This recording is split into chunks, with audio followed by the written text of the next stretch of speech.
नमस्कार दोस्तों, मेरा नाम मयंक कुमार तिवारी है। एमपीपीएससी 2018 में मेरी 4th रैंक थी और मैं वर्तमान में भी डीएसपी पद पर कार्यरत हूँ। तो आज इस वीडियो का जो उद्देश्य है वह यह है कि 2019 जो मुख्य परीक्षा होनी थी उसके जो पहले प्रथम 4 जो जनरल स्टडीज समान अध्ययन के प्रश्न पत्र थे वो परीक्षा संपन्न हो चुकी है। अभी हिंदी और ऐसे का पेपर बाकी है, लेकिन जो जीएस का सेक्शन है, जो जीएस का सेगमेंट है वो कंप्लीट हो चुका है। तो आज हम उस पूरे एनालिसिस करेंगे कि 2019 की जो जीएस का जो एग्ज़ाम था उसकी क्या थीम थी, क्या चेंज आए, क्योंकि इस बार काफ़ी चेंज आए हैं और उसके आधार पर हम उन चेंजेस को पकड़ के हम आगे अपने लिए एक स्ट्रेटजी बनाएंगे कि 2020 में जो नया सिलेबस के पैटर्न पे एग्ज़ाम होना है उसको लेकर हमें क्या क्या सावधानियां बरतनी चाहिए या अपनी स्ट्रेटजी में क्या क्या परिवर्तन करने चाहिए। तो चलिए आइए हम लोग देखते हैं। सबसे पहले अगर मुख्य परीक्षा का हम 2019 की मुख्य परीक्षा का सार निकालें तो सबसे इंपॉर्टेंट चीज निकलती है कि जो पाठ्यक्रम दिया हुआ है उसके सभी भागों को कवर किया गया है। जनरली पहले जो 2014 से जो ये सिलेबस चला आ रहा था उसमें होता क्या था कि पीएससी के द्वारा किसी, जैसे मान लीजिए ज्योग्राफी का एक सिलेबस है, उसमें ज्योग्राफी में इंडियन ज्योग्राफी भी है, फिजिकल ज्योग्राफी भी है, ह्यूमन ज्योग्राफी भी है, एमपी की ज्योग्राफी भी है और disaster management, water management, land reform, आपका जो एग्रो इंडस्ट्रीज हैं, food processing industries, soil erosion, ये सारी चीजें हैं। तो समानता पीएससी द्वारा किया जाता था, अधिकांश जो फोकस होता था वो एमपी की ज्योग्राफी और फिर उसके बाद देन इंडियन ज्योग्राफी पे होता था और बहुत ही फिक्स टॉपिक पे सेलेक्ट उनका फोकस होता था। लेकिन इस बार जो इन्होंने जो पैटर्न चेंज किया है, उन्होंने क्वेश्चन के पूछने के पैटर्न को चेंज तो किया ही है, उस पर हम आगे बात करेंगे, लेकिन उससे पहले उन्होंने सिलेबस के साथ जस्टिस किया है। क्योंकि कोई सिलेबस में कोई अगर चीजें लिखी हुई हैं तो उन हर सेक्शन को कवर करना होना चाहिए। तो देखते हैं यहाँ पर सभी भागों को समाहित किया है। जैसे आप अगर फर्स्ट पेपर का फर्स्ट पार्ट देखेंगे तो जल प्रबंधन, आपदा प्रबंधन, आपका जल प्रबंधन हो गया, आपदा प्रबंधन हो गया, देन इसके बाद आपका कृषि उद्योग हो गए, इन सभी को कवर किया गया, जबकि समानता ऐसा नहीं होता था। तो ये एक इसकी यूनिक फीचर था इस 2019 के एग्जाम का। आप किसी भी सेक्शन में चले जाइए, चाहे पॉलिटी में चले जाइए, चाहे इकोनॉमिक्स में चले जाइए, हिस्ट्री में, कहीं भी चले जाइए। जैसे हिस्ट्री में वर्ल्ड हिस्ट्री से बहुत इजी क्वेश्चन आते थे, इस बार उन्होंने बहुत डेप्थ में जाके पूछा, तो सिलेबस के हर एक पॉइंट को कवर किया।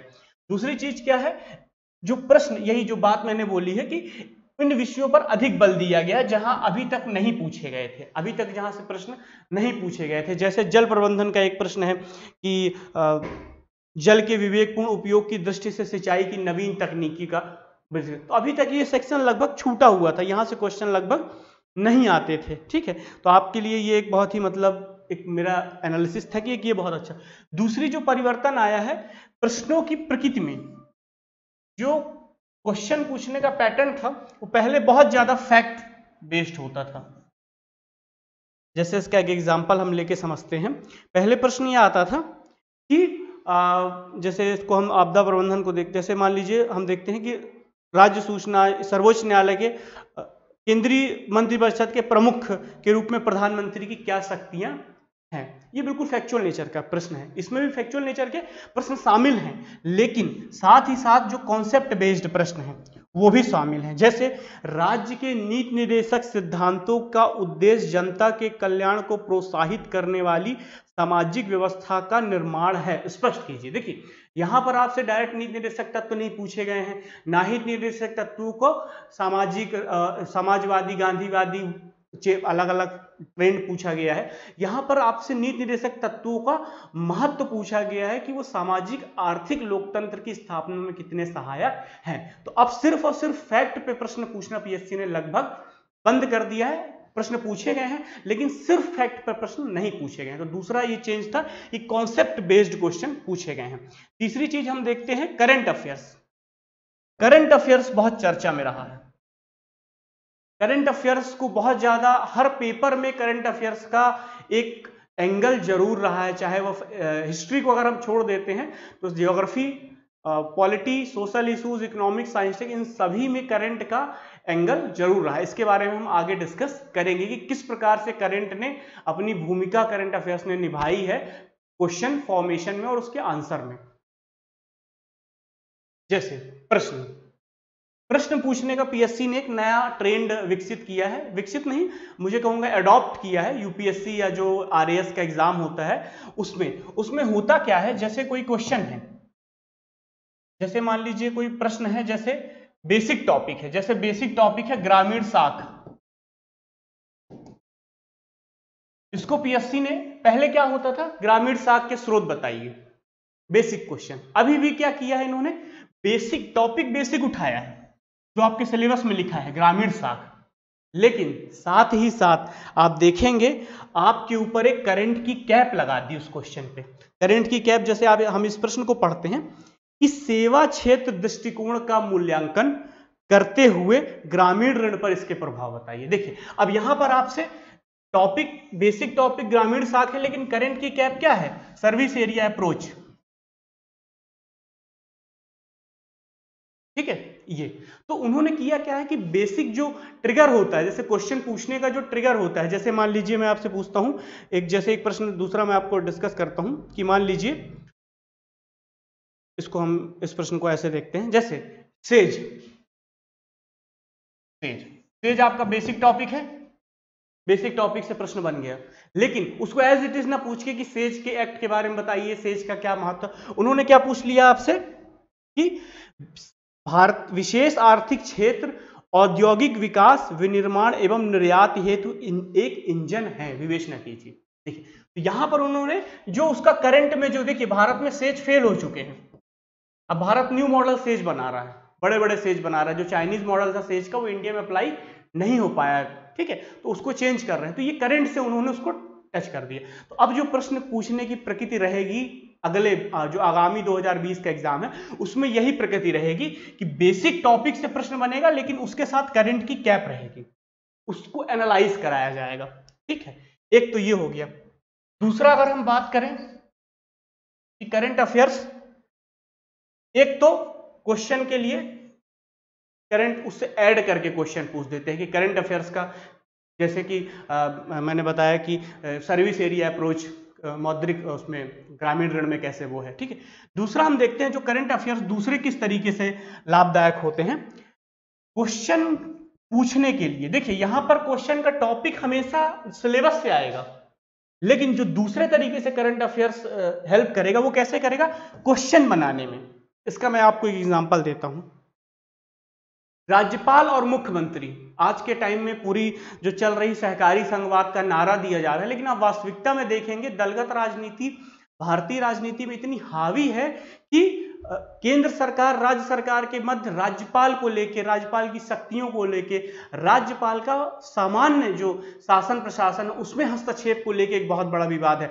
चाहे वो पश्चिम बंगाल हो, चाहे वो राजस्थान हो, चाहे वो पंजाब हो, चाहे वो केरल हो। तो आप देखेंगे कि राज्यपाल एक बहुत बड़ा मुद्दा था, राज्यपाल के पद को लेके। ठीक है, तो आप देखेंगे कि यहाँ पे दो प्रश्न राज्यपाल से आए हैं कि संघ के प्रतिनिधि के रूप में राज्यपाल के कार्य, ये क्वेश्चन कहां से उठता है, करंट अफेयर्स में चर्चा में रहे प्रश्नों से। दूसरा आप देखेंगे राज्यपाल पे जो दूसरा प्रश्न आया है राज्यपाल से संबंधित है कि राज्यपाल के संबंध में मुख्यमंत्री के क्या कर्तव्य। देखिए आपको आंसर बेसिक ही लिखना है, इसमें कुछ आपसे करंट अफेयर्स को एनालाइज नहीं करने को बोला गया है, लेकिन प्रश्न पूछने की प्रेरणा जो है एग्जाम सेटर को, एग्जाम जो क्वेश्चन सेट करने वाले को कहां से मिली है, करंट अफेयर से। दूसरा एक एग्जांपल देता हूं, जैसे जब भारत में मध्य प्रदेश में 2018 के विधानसभा चुनाव हुए तो उस समय राज्य विधान परिषद का बहुत मांग उठा कि राज्य विधान परिषद बनानी चाहिए, ये है, तो उसको लेके बहुत चर्चा हुई कि जो लोग बड़े नेता हैं जो चुनाव जीत कर नहीं आ पाए उनको कैसे शासन में मिलाया जाए, तो विधान परिषद की बहुत मांग उठी। तो आप देखेंगे विधान परिषद के गठन किस प्रकार किया जाता है उसका प्रश्न पूछ के, ये आपके सिलेबस में था, मैं ऐसा नहीं बोल रहा हूं कि सिलेबस से बाहर था, लेकिन इसको पूछने की प्रेरणा कहां से मिली है, करंट अफेयर्स से। तो अब हमको करंट अफेयर्स पढ़ने की रणनीति दो तरीके से होगी। कौन, एक जो हमारे क्वेश्चन में प्लस करेगा कि हम इस क्वेश्चन को करंट अफेयर्स के एंगल को भी ऐड कर सके, दूसरा हमें नजर उन मुद्दों पर भी रखनी है जो करंट में चर्चा में रहे हैं और उनसे स्टैटिक्स विषय पर क्वेश्चन आ सकते हैं। दूसरा प्रश्न देखते हैं, जैसे राज्यपाल राज्यसभा के महत्व को, आर्थिक रूप से बोझ है कि नहीं, कि क्या महत्व है, वो प्रश्न आया था। तो आप देखेंगे कि भारत में पिछले दो वर्षों में संसदीय प्रणाली वर्सेस अध्यक्षीय प्रणाली का बड़ा एक विवाद चला है, उसको लेकर राज्यसभा का महत्व आप देखेंगे कि जब तक प्रेजेंट गवर्नमेंट को, फर्स्ट एनडीए गवर्नमेंट जो अभी थी 14 से लेके 19 तक, उनको जब तक राज्यसभा में बहुमत नहीं था तो उनको कानून बनाने में समस्या आ रही थी। लेकिन आप देखेंगे जैसे ही बहुमत आता है तो राज्यसभा का महत्व कम हो जाता है। अगर वही महत्व अगर वो राज्यसभा में बहुमत नहीं था तो राज्यसभा एक बहुत बड़ा डिसाइडिंग फैक्टर था कानून बनाने को लेकर। उस समय आम सहमति ली जाती थी, सर्वदलीय बैठक बुलाई जाती थी, लेकिन अब नहीं हो रहा है।